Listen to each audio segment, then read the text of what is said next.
Truth is stranger than fiction. I've heard this saying before, but there are people in this world who do stupid things beyond imagination. I had quite an unusual experience. My name is Sarah. I met my boyfriend, David, through a mutual friend. After dating for a little over a year, it was somewhat of a natural progression that we ended up getting married.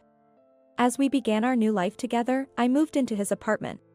Organizing our belongings, we were all set to submit our marriage registration. That was when I was suddenly struck with a fever. Diagnosed with the flu at the hospital, David said, "I'll go and submit the marriage registration," and I entrusted him with it. Hours later, I heard David return and a sweet female voice calling out, "David." I wondered if he'd bring another woman home because I was sick. But it wasn't a misunderstanding due to my fever. He returned home with his mother. His mother opened the door to our bedroom and asked, "Sarah? Aren't you going to come out and greet me?" Demanding greetings from a sick person? What kind of dictator is she? Pretending to be asleep, I was then subjected to another attack from his mother. She forcibly removed my blanket and exclaimed, "You're still in your pajamas." Well, that was because I was sick. Get up and change at once. You look disgraceful, she demanded, trying to pull me out of bed. Please leave me alone. I have the flu and it's contagious. I blurted out in my fluster. Where was David? Then I heard the loud sound of the TV. He seemed to be watching a comedy show in the living room. He was laughing along with the audience. David. Your mother is attacking your wife here. You call yourself a wife? Unbelievable. Fine, if you're too sick to cook, I'll prepare David's meal. Be grateful, you useless fool. She shouted before storming out of the room. Her attitude towards someone who was sick in bed. She was just evil. David, I'm making your dinner. Okay. I actually heard you say that to Sarah. Exhausted by the parent-child conversation I overheard, I felt completely drained. If you heard, why didn't you stop her? Frustrated by his lack of intervention and his mother's continuous abuse towards me, my irritation with David grew. Unable to sleep peacefully, it took 5 days for my fever to subside. I should never have agreed to marry him. I was already missing my single life. After a 2-day rest period, I finally returned to work and let my boss know that I was married. Since we had no plans for a wedding ceremony, I only informed him and the HR department.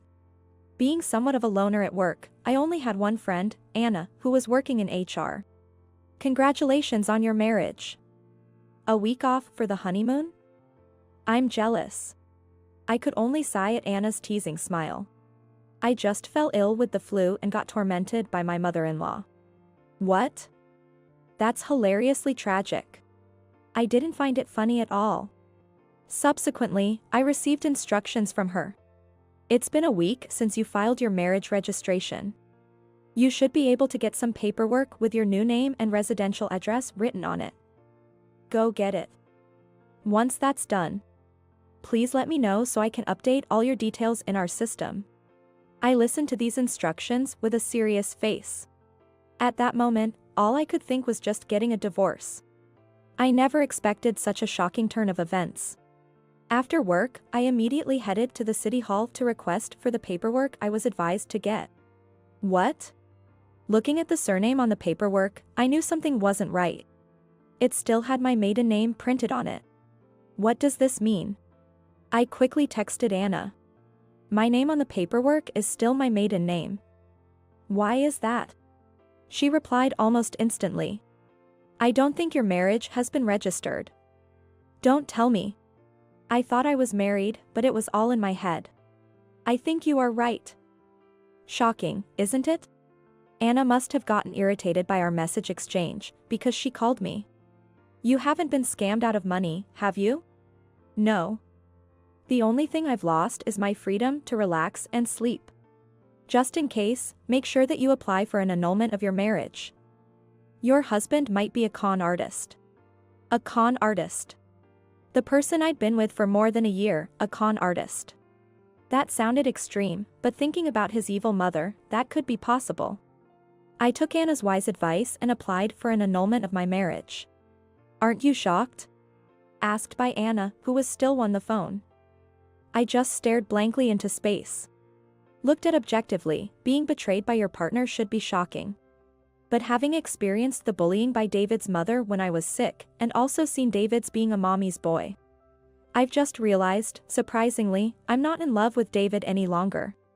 Well, enduring the kind of treatment I got from David's mother wouldn't be good for me. If you're okay, that's good then. But what was going on with your boyfriend, I wonder? Indeed, I was curious about his intentions. There's got to be something going on. Not filing the marriage registration, something that would be found out about immediately. Just like you did today. That was true. David is 27 years old, having a decent job. Surely, he knew his lie would be revealed right away. There might be something more to the story, and he was actually committing marriage fraud? Maybe he was testing you? If you couldn't figure that out, that'd make you a perfect target for scammers. I was offended to be considered such a fool. I'm not going to forgive him for what he's done. Fueled by anger, I made a decision. I boasted to Anna, but what I actually managed to do was rather mundane. Just recording conversations. Watching myself record conversations between David and his mother, I felt like I was the one committing a crime. After about 3 days of trying, all I got was more of his mother's bullying towards me. And the conversations between the mama's boy and his mother. I lost interest before finding any solid evidence. I got bored. Being a detective's not an easy job. But I was unaware. That very day, after sending such a text message to Anna, an unexpected turn of events awaited me. At dinner, eating his mother's bland beef stew and enduring the usual verbal attacks from her. I must have looked dead inside. Seeing my mentally drained state, his mother looked at me with satisfaction and let out a chuckle. You look unhappy ever since you got married, Sarah. But you know, it's because you're not doing well as a wife, so I'm here to teach you. You need to understand and be grateful for that. I see. I couldn't even muster the energy to respond properly. What kind of answer was that? What a horrible woman you are. David. It's really good that she's not your wife after all. Wait, she knew I wasn't his wife? She was bullying me even though she knew I wasn't her daughter-in-law? Mom, that's... Oops, I let it slip. My bad. She said, fake coughing and looking at me. I'll tell you what. David and I had a plan. A plan for our happiness. What? Such an unexpected twist. I thought David was acting alone, but his mother was part of the fraud as well. Did they realize I was snooping around? What did she even mean by our happiness? Amused by this novel-like development, I listened. You seem unaware, so let me tell you. Your marriage registration was never filed. That means you and David are still strangers. Yes, I knew that. I felt bad, but I did it because Mom told me to. Before it was too late, we wanted to know if you were the right person for David. If you were no good, he could just have you bear his child and then leave you. That way, we wouldn't have to tarnish our family records, right? They wanted a child. Not my money? What exactly do you mean? The reason why we didn't file your marriage registration was that we were just testing you to see if you could be a good wife. What? Was that it? Could any novel have such a boring plot? That's just... my 3 days of effort, all for nothing. I dropped my eyes and walked to our bedroom. Packed in advance in case I needed to flee if my eavesdropping was discovered, I grabbed my bags. David, in a panic, came up to me. I never meant to hurt your feelings. It's okay. Goodbye. I said, looking down. What else could I say? Was I going out with a con artist? Sounded like a fiction movie. My parents were surprised when I suddenly returned home. When I told them what happened, they were speechless with their mouths agape. Since it was very late, they just told me to go to bed, treating me with great caution. As the next day was Sunday, I vented all night to Anna and a few other friends at a nearby pub. I was over it by next day, but I was completely unaware of what was happening. On Monday night, the doorbell rang at my parents' house. And my father's angry voice echoed, "Get out." Rushing down, I found David at the entrance. His mother was there too, standing behind him. "Sarah. I need you to listen to me," David pleaded, pushing past my father. "Why? What do you mean, why? We were doing fine when we were going out, right? Just listen to me," David started. Apparently, through a friend, word got around and everyone got to know the way he treated me. His coworkers, our mutual friends. When he went to work, he faced icy stares. He pressed for answers, and a friend said to him, "So you committed blatant marriage fraud." Come to think of it, one of David's coworkers was at our all-night venting session. David seemed to think that by earning my forgiveness, he could mend his relationships with all his coworkers. "I never intended to deceive you. I was planning to secretly file our marriage registration later on." "Come on, you didn't think I would find out? You're not that stupid, are you?" I went to get some legal documents and found out immediately. "Really? He just didn't know?" I felt foolish for suspecting something more sinister. As I stood there dumbfounded, his mother barged in. "You knew and still stayed with David for a few days. Forgive him at once. Then I'll acknowledge you as my daughter-in-law." "Seriously? I really don't care what you think anymore. Even if you beg me, I don't want to be your daughter-in-law." "What did you say?" "Your son is a mama's boy, and your cooking is terrible. I'm sick of your bullying and your stupid sarcasm." "What?" I continued as his mother trembled. "Your exact word was, have me bear his child and not tarnish the family records. Isn't that a serious violation of human rights? Didn't you even think that I wasn't just a tool but someone with feelings? Don't talk to my mom like that. Do you still not see what's happening?" "What? What you did was called marriage fraud. I didn't do anything wrong. You stole my precious time. Time is a valuable asset, you idiot." I almost grabbed David by the collar, but my father intervened. "Sarah, that's enough. The neighbors are clapping." I realized we had caused a commotion at the entrance, and our neighbors were clapping, saying, "Go Sarah." Meanwhile, people who knew David and his mother were whispering rumors. I threatened the pale-faced David and his mother, "Don't ever show your faces here again. If I see you near my house, I'll call the police." Then, as an afterthought, I added, "David, I have recorded conversations of me being bullied by your mother. I'll be claiming compensation. Just expect a call from my lawyer." Smiling triumphantly, I said those last words. Afterward, David's situation remained dismal. He was ostracized and removed from the team projects, relegated to a position in the document managing department. Effectively, it was a notice of redundancy. My gossip-loving mother told me what happened to David's mother. Apparently, at the time of our confrontation at my parents' house, someone she knew was there. And they became known in the neighborhood as the fraudster mother and son. They lived a constrained life, always trying to hide when going out. All of this was the result of their own foolishness. I quite liked the way things ended for David and his mother. I'm Maggie, a 35-year-old nurse. My husband, Jason, is 40 and a corporate employee. Our daughter, Emily, is about to turn 4. Until recently, we were living happily as a family of 3, but then a series of events turned everything upside down. Jason and I met almost 10 years ago. We both left our hometowns to attend college and ended up working in the city. Being introduced by a friend, we hit it off because we were from the same town and soon started dating. Eventually, we began to think about marriage and, after many discussions, realized we both wanted to return to our hometown someday. So, we decided to start our married life back in our hometown. Jason's company had a branch in our hometown. When his transfer request was accepted, I quit my job at the hospital and we moved back home together. We started our new life in this house where we live now. Both of our workplaces and Jason's parents' house are within a 30-minute drive from here. And my parents' house is a bit farther but still reachable in under an hour. Fortunately, I quickly found a new employment. I was able to continue working as a nurse, living busy but fulfilling days.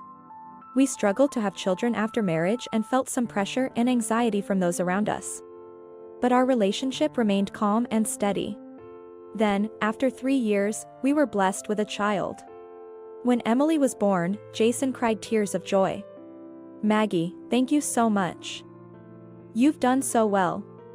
Our life is going to be lively now, no more loneliness." We had moved away from our college friends to start our life here, and Jason might have felt lonelier than me. The reason is that this place isn't exactly his hometown. He was actually born and raised in a neighboring state, and his parents moved here after he got into college. The town where his childhood home was is more than 3-hour drive from here. It's not a distance where you can casually meet up with old classmates. Moreover, Jason had to give up his hobby, soccer, as he couldn't find teammates here. I understood the stress he might have felt, including the loneliness, but I'm not sure if I was attentive enough. I might be making excuses, but I was handling most of the housework and working hard as a nurse, even during my pregnancy. As a result, I didn't have much spare time. We didn't even have much time to spend together as a couple. I talked with Jason about our future. That's when I realized that my well-intentioned efforts had backfired. I was trying to lessen his burden by doing all the housework, but he wanted to do it together. Jason is a social person. But if he had been turning down socializing outside of work hours because of housework, it would be hard for him to make friends. That's why I kept refusing his offer to help with chores, because I didn't want to trouble him. Thinking back, it's ridiculous to think of it as a trouble. I talked to my boss about getting exempt from night shifts for a while. It was to make sure we had time to spend and talk as a couple. I was ready to change jobs if necessary, but my request was accepted without much fuss. In our rural area, it's assumed that women take care of housework and childcare. So mothers with young children are not expected to work night shifts.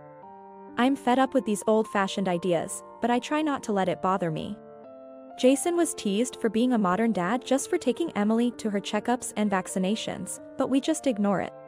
As Emily grew and could do more things day by day, we, as a couple, rejoiced together, and before we knew it, 4 years had passed. But lately, I've been worried. Jason's behavior has become strange, or rather, distant. When I talk to him, he either ignores me or just gives perfunctory responses. He seems less interested in Emily too. He's been taking her to his parents' house more often but has stopped playing with her outside near our home. At first, I thought it was my imagination, but it's been getting worse, and he's stopped doing any housework or childcare. Shutting himself in his room. He's started coming home late on weekdays and going out randomly on weekends. Emily has also stopped talking to Jason much. What should I do? This isn't good for my daughter. But my husband doesn't seem to be willing to talk about it. After much thought, I decided to reduce my working hours and focus more on housework and childcare. I thought maybe he was too exhausted to do anything. As my daughter grew, I increased my working hours, and now I'm even doing evening shifts. Of course, I consulted with my husband, but our time for conversation has decreased, and he might feel burdened. I need to return to the routine of coming home early, enjoying family meals together, and having quality time with the family, like we used to. I spoke up and managed to switch back to daytime shifts only.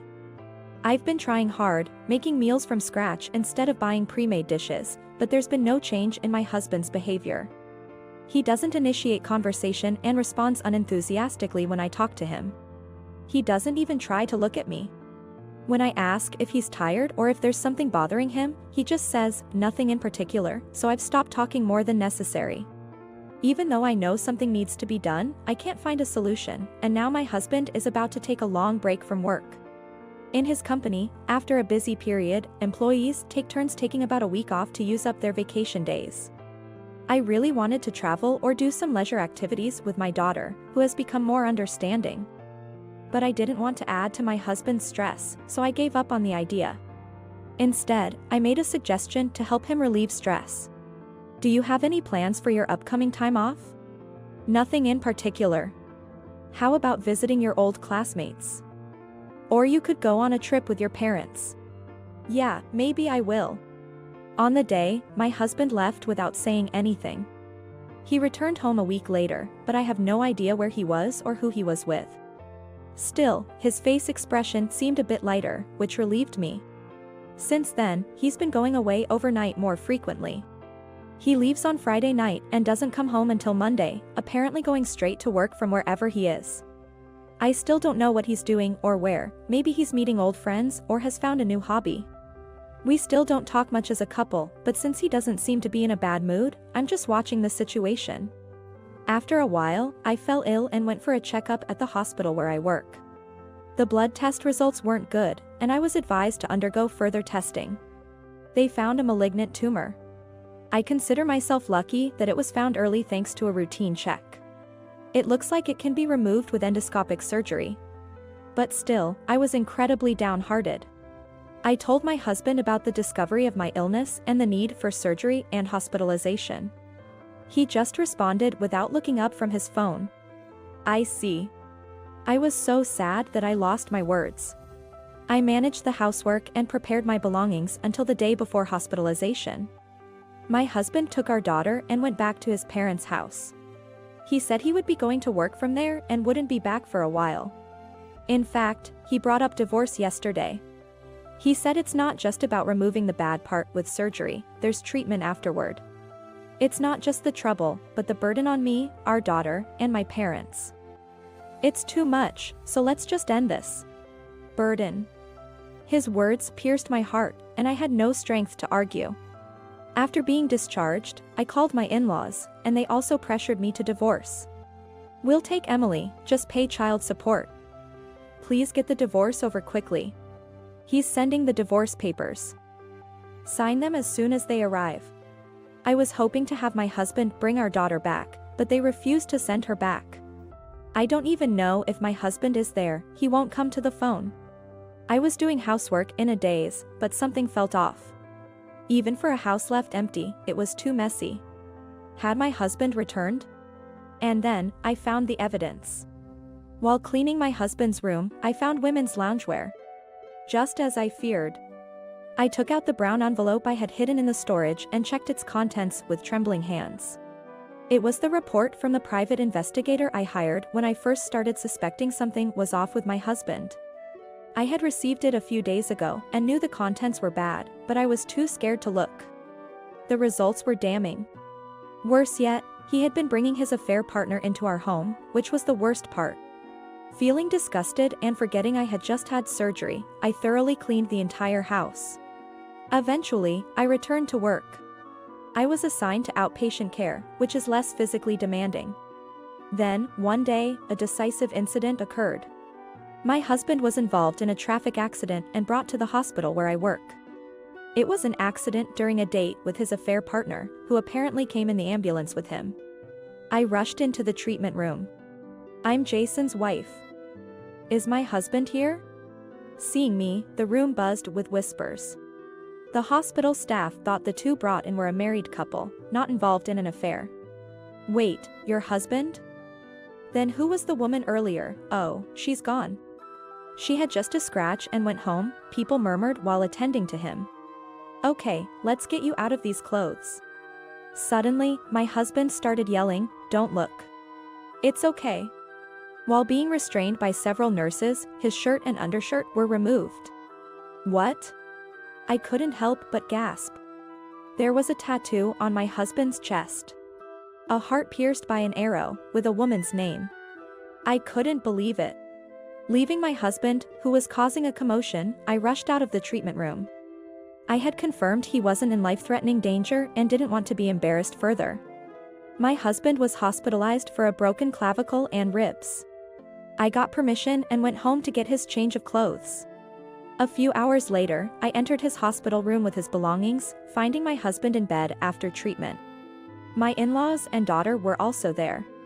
Mommy. Emily, have you been good? Yeah. Mommy, are you getting better? Yes, I'm getting better. My daughter's concern for my health gave me strength. I told my husband and in-laws that I had something to say and asked a colleague to look after Emily. I've decided to divorce Jason. Now. What's going on, in a time like this? It's okay, Mom. Better sooner than later. I'll take care of Emily. What? Don't be ridiculous. We'll take Emily. Then let me ask, do you know where Emily wants to go the most? What vegetables has she learned to eat well? What's her favorite character? You can't answer, can you? You haven't been spending time with Emily, have you? Just leaving everything to your parents, right? I handed the brown envelope to my father-in-law afterward. My in-laws, after seeing the contents, were silently pale. But they didn't lose their composure. They must have known about their son's affair. I will take custody of our daughter. I won't let you two be involved with her ever again. You can't just not let us see her, that's impossible. Jason has a tattoo of another woman's name and a heart mark on his chest. Is that the act of a suitable father? My in-laws, apparently unaware of the tattoo, were making a scene. I continued, unfazed. I mentioned the disarrayed house, the women's loungewear on the messy bed. It's absolutely unforgivable that he brought his affair partner to our home while his wife was hospitalized. My in-laws, by turning a blind eye to their son's affair and neglecting his daughter, were as guilty as he was. I declared my intent to fight for custody and demand child support. And to seek alimony from my husband and his affair partner. I cannot entrust my daughter to a father who abandons her for an affair. My mother-in-law tried to say something. Probably about how they've been properly taking care of my daughter. I ignored her and pressed on. If you want mediation or a court battle, go ahead. But remember, it might become public knowledge that Jason's affair is the reason. Soon after, the divorce was finalized, and I got custody of our daughter, so we moved. Turns out my ex-husband's affair was a double adultery, and he's also being sued for alimony by his partner's husband. In our small town, the rumors eventually spread, and my ex-husband is now in an awkward position at his company. But he can't quit his job because of the alimony and child support payments. Interestingly, my ex-husband didn't have savings, so his father extended his retirement and his mother started working part-time to help out. Since tomorrow is a day off, let's go out. Emily, where do you want to go? I want to see the elephants. Then let's go to the zoo and eat something delicious on the way back. Yay!